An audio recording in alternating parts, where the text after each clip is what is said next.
Hello my friends and fans, welcome to a new video series that I'll be doing on Hearts of Iron 4.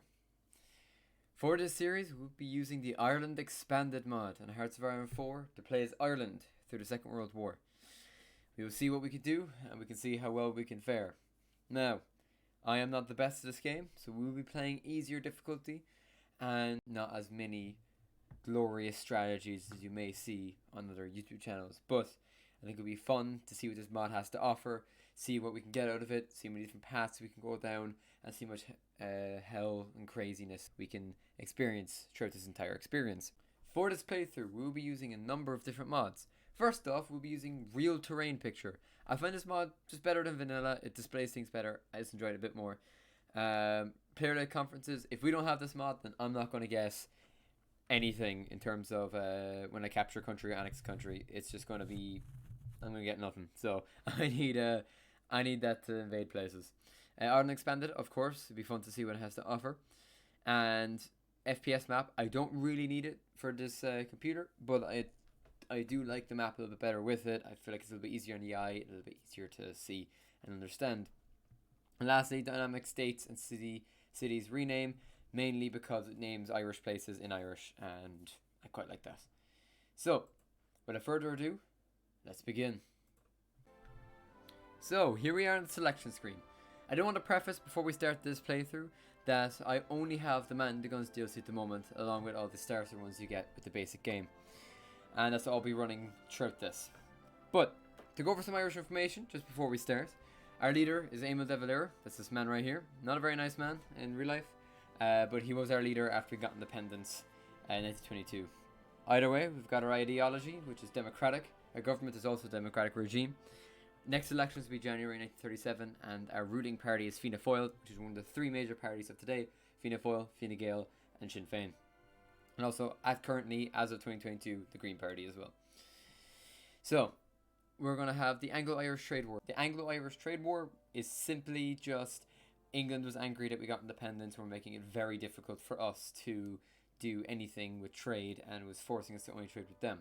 So that's going to give us some hefty disadvantages to start off this playthrough. The autonomous domain, so pretty much it just points out the fact that we are now an independent country, but we are only recently independent, especially after the Civil War. Things are a bit uneasy in the country and Civil War could break out again on a dime. We've also got Appease IRA. The IRA will be on our toes throughout this entire playthrough. We can either keep them appeased and hope they don't invade us, but we'll probably eventually start a civil war. We can get rid of them completely through either civil war or political moves. Smart political moves, if I might add. Or we can completely align ourselves to them and probably end up invading England in the end. But we'll see how it goes. I'm guessing it's going to be the third one for this one. In terms of our traits, we've got the new state. This just pretty much points out the fact that we are a new country, so we've got a few differences as a country that maybe like America that's been around for a couple hundred years. And it just points out there's a few raw things about this country. In terms of confirmed ties with the Commonwealth and the Ireland don't have a really good relationship at this point, and it's about trying to either break off from that relationship, appease that relationship, or join that relationship. But it's probably going to be the first one. And lastly, we've got Legacy of Revolution. Legacy of Revolution pretty much points out that we are just out of revolution. We're very patriotic and very ready to fight for our country.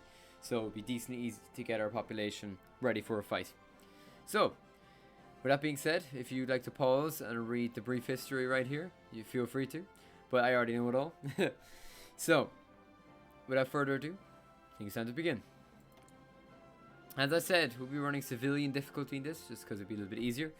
I am not very good at this game as of currently, and also we're playing Ireland, a pretty difficult country, and even with the mod, it might be a bit difficult to win and survive, and I want this to be a long playthrough, and I want to see all the sides the mod has to offer, or at least from the path we're going down.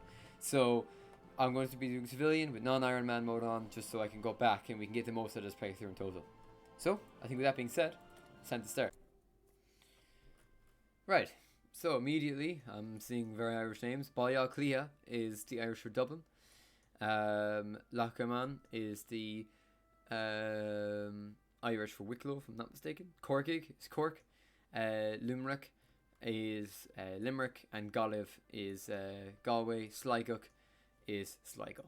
So Also, Tullochmore is Meath or Westmeath. I'm not exactly sure. My Irish isn't impeccable, so I do apologise if I'm incorrect in any of those. But because we only have a small amount of units, immediately I do want to rename some of these units. And Ireland currently today uses brigades, 1st Brigade and 2nd Brigade. 1st Brigade being south, 2nd Brigade being north of the Republic of Ireland, not Northern Ireland. So I'm going to be running a brigade system whenever I can in this, but I won't be overdoing it. Just if I'm nothing to do for a second or two, I might rename some of our units.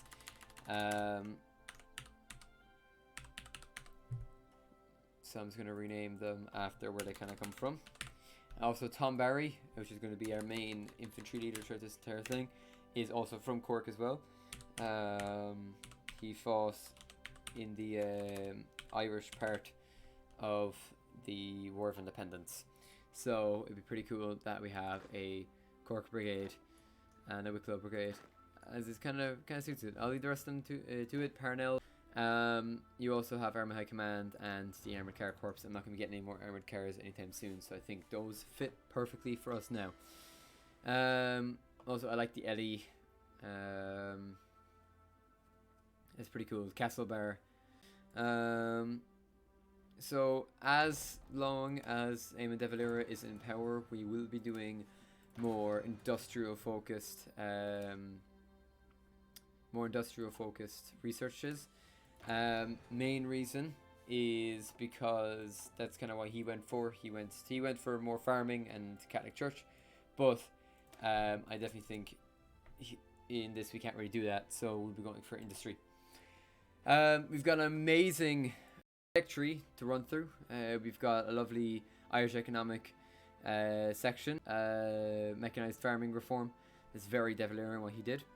But we can take a few courses in the tech tree. We can either go with monarchists, so bring back the Irish monarchy, dual monarchy with Britain, and possibly get Britain through nice means, or the Prussian prince and go full German on this B word. But we won't for now. And I said B word because I do not want to get channel striked already. Fine Gael, we go to the Fine Gael route, which pretty much says, appease the British, keep them at a distance, but as our friend, keep our ties with them, and kind of just go down. Pretty basic bitch, definitely not bigger than that. Fianna Fáil is a decent way. It's about getting independence through peace, and then reforming the Irish state and keeping strict neutrality, which is the real way that Ireland went down, as it followed Fianna Fáil for quite a while. So that's pretty nice to see. It is very accurate for that. And lastly, you got Legacy Revolution. We can either go with the fascists or the communists in this state, and pretty much it's just all about war and making Ireland war-like country. That's probably what we're going to go down. I've already gone down this path before, and as I got to take back the treaty ports, for anyone who doesn't know, the treaty ports were the ports in Ireland, here, here, here, here, and here, that were owned by England in order to maintain their security, because they were still worried about Ireland being a possible invasion point for any of their enemies. So they kept them just so that they could defend their own country, and also because they still wanted to bully us a bit. They still don't like us. So it's about taking that back. I already did that and they immediately invaded me, so we'll try and steer clear of that until we have the ability to defend properly. But I definitely think the main focus for this one will be our reforming the armed forces. As you know, Irish Armed Forces today aren't very big. We've got, of course, got our Army Rangers, which are some of the best in the world. But other than that, there's not much to our country.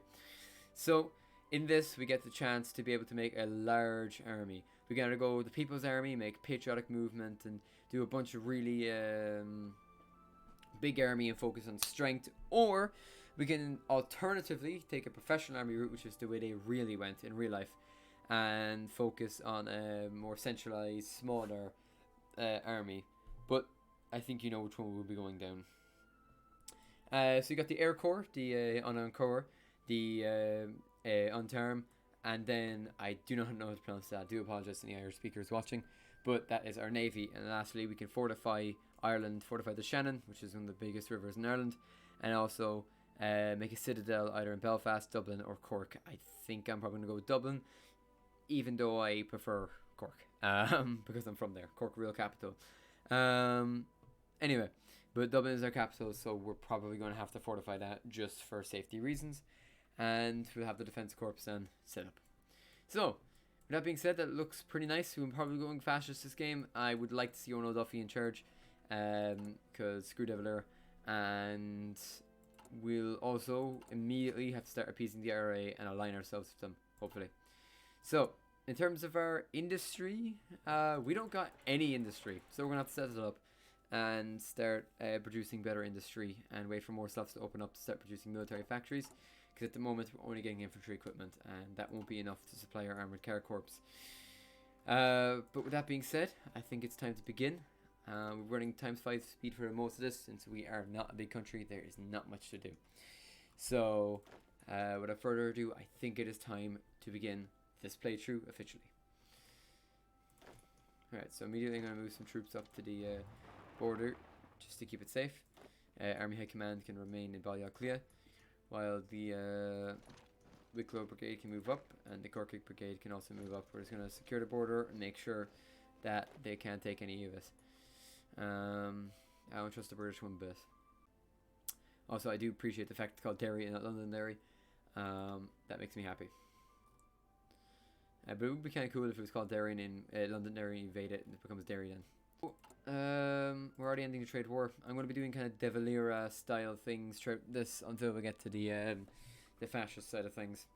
But I definitely do want to go fascist just so that we can have a large army. That's the main focus in this. The recruiting, we'll change that to the Garda Síochána, which is our unarmed police force.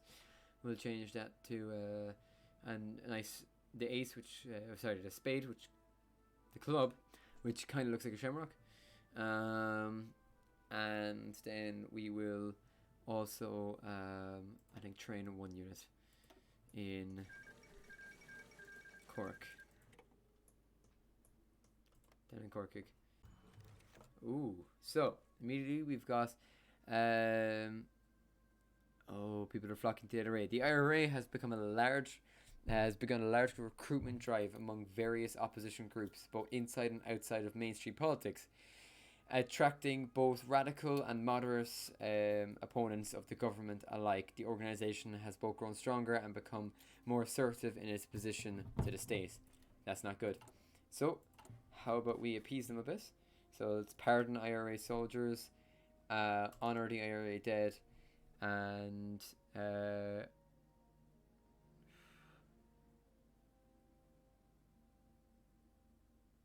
think that will be all we'll do for now.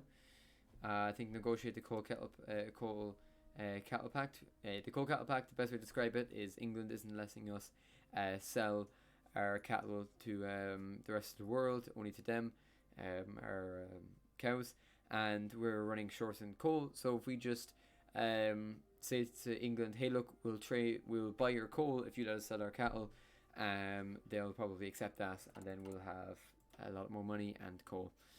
I'm going to dispense industry for this since we're going to be going on less stronger units, because we can't afford to mass produce units. Not yet anyway. So we're going with Legacy of Revolution. This will allow us to go fascist and work our way down towards war, but we'll have to be very careful and make sure not to step on any eggshells around England, because if we start stepping on eggshells around England, then they'll start firing guns at us. It's the last thing we want at this moment in time.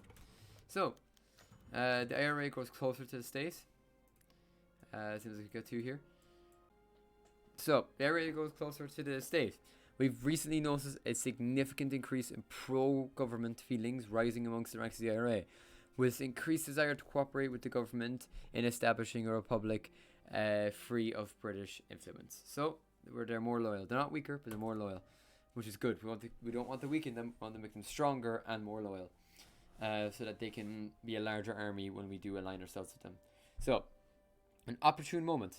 The ongoing abdication crisis in the United Kingdom has left British monarchy particularly weak in Britain and elsewhere in Europe. Within Ireland, the king has a representative within the Governor-General who is able to wield a limited amount of influence over both our democratic and foreign policies. Naturally, as a prominent vestige of the British authority and loyalty to the Crown and Commonwealth, the position is not well liked by Republicans and members of the Fianna Fáil government.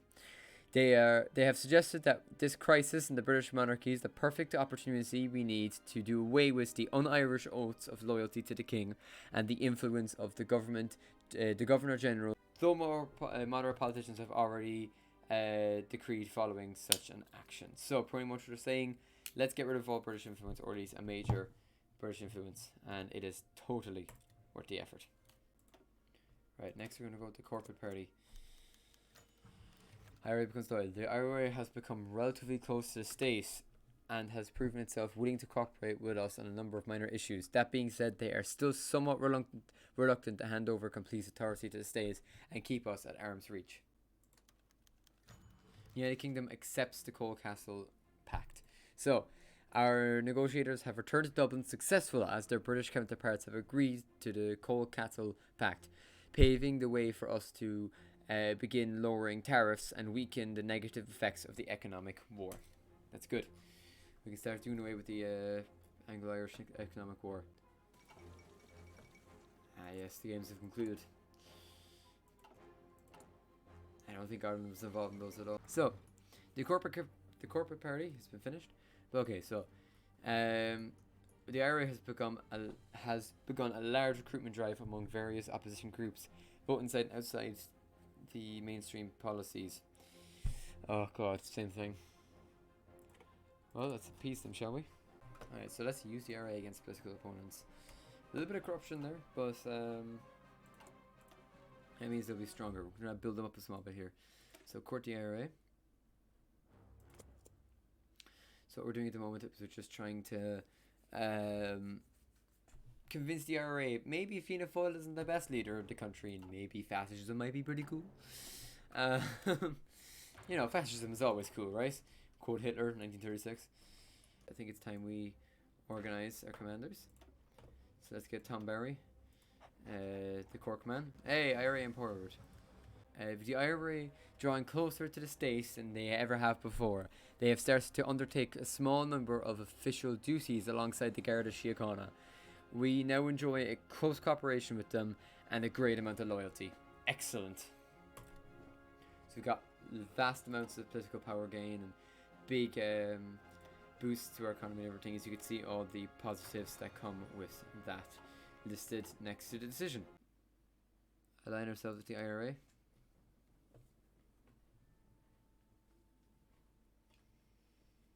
According to the IRA, and aligning ourselves should mean very good stuff for us. Next, seize the Republic. So this is when we overthrow the government, which is pretty fun. Who doesn't love a little bit of government overthrowing? IRA losing popularity. We have noticed that the public support for the work of the IRA seems to be in decline, with more moderate views prevailing and an increasing feeling of unease about the more extreme and militant actions undertaken by the IRA. As a result, the organisation has been significantly weakened. That sounds like good news. Richard Mulcahy, he was one of the main leaders during the War of Independence and also afterwards too. So pretty much, yeah, he's a logistics wizard and he's an organizer. He's very good at keeping everything organized and making sure that we weren't just throwing ourselves at the British. So, better than the communists, am I right? So, the IRA recruitment drive. IRA have become a major recruitment drive, greatly increasing their numbers of both active soldiers and supporting agents. Either way, so election, fascists in government.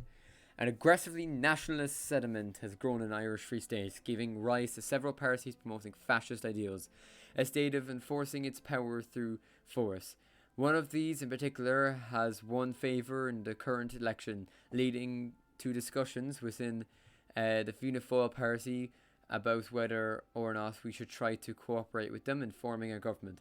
While they openly reject the democratic ideals that are the foundation of our state, the fact that they choose to participate in the election itself lends some credibility to our views, and acknowledging their political supports they may keep with them from taking violent action. Rather than the communists, am I right? We're now fascist.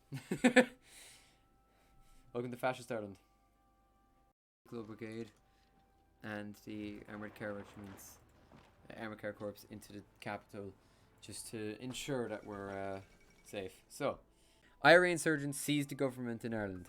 A few days ago, a politically backed IRA cell launched a sudden and unannounced attack on the Dublin Parliament, storming the Dáil and capturing members of the Seanad and in the Catholic raid. They've effectively overthrowing the elected government of Ireland. In their place, the IRA have empowered members of former fringe parties who now seek to form their own government, with or without the approval of the people. What exactly this means for Ireland and the wider world remains to be seen. Proof of the inherent weakness of democracy. Right, so yeah, we can put the economic war behind us, which would be pretty good. I'm going to get that done next, because I feel like the fascist government wouldn't want to immediately give off the fact that we're going to kill you. So we've got 20 aircraft. Gladiators, it's pretty cool. Nice to see. 2nd Cork Brigade. They can remain in Cork as well, just to protect it. Well, we're just holding the capital to make sure that, you know, no one thinks they can undo my handiwork. Negotiate the end of the economic war so that we can get better economic policies and invade England eventually. 3rd Cork Brigade.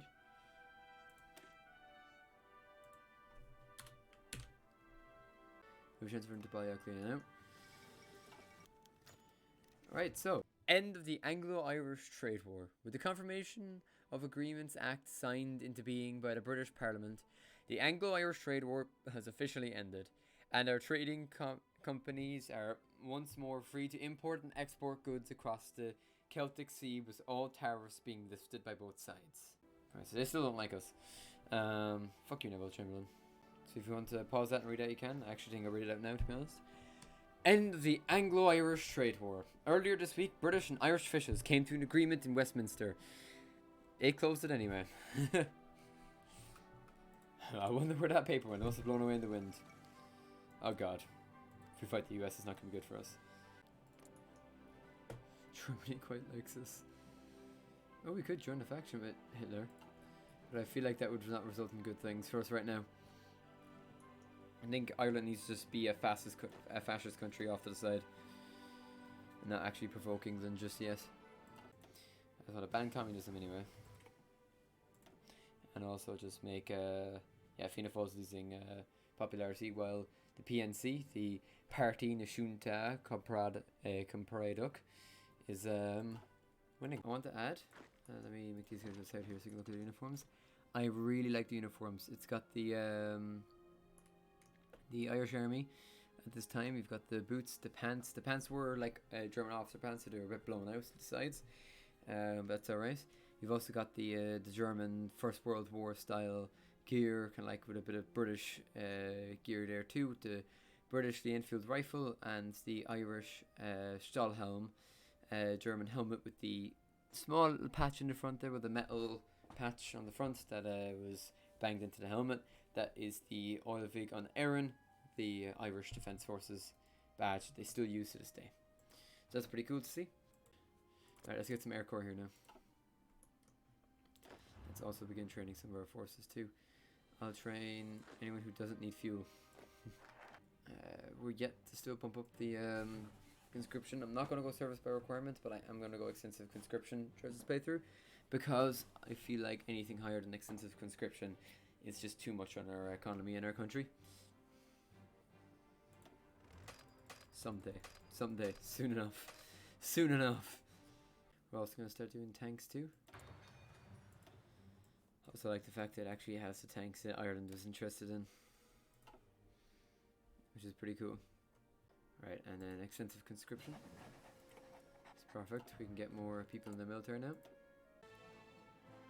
I need some more stability, that's for sure. Very low stability, 26. I think it was. Alright, so we can go Honourable Army. I'm gonna go People's Army. I'm going with this because we're going on the offensive, so the People's Army. That's what we need right now. That's a very long time to waste. I'm gonna go with anti-air guns, and then Better artillery. Just need to get rid of the Catholic Church. It's going to take a while. Alright, perfect. We're going to guess Captain Industry here. Sean Lemus, and we also have Douglas Hyde as well in our government at the moment, which is pretty cool. So by doing this now, I think it increases our political power and our game-based stability. That's good. Army offensive, Liam Aker or Richard Mulcahy. I'll have to go with Liam Aker as our advisor. Fourth international. How many internationals will there be? Alright, and once now Patriotic's nearly finished, Patriotic Movement's nearly finished, we can see what that has next episode. I think that's all for today. Thank you all for tuning in. Thank you all for watching. I really appreciate all of you being here.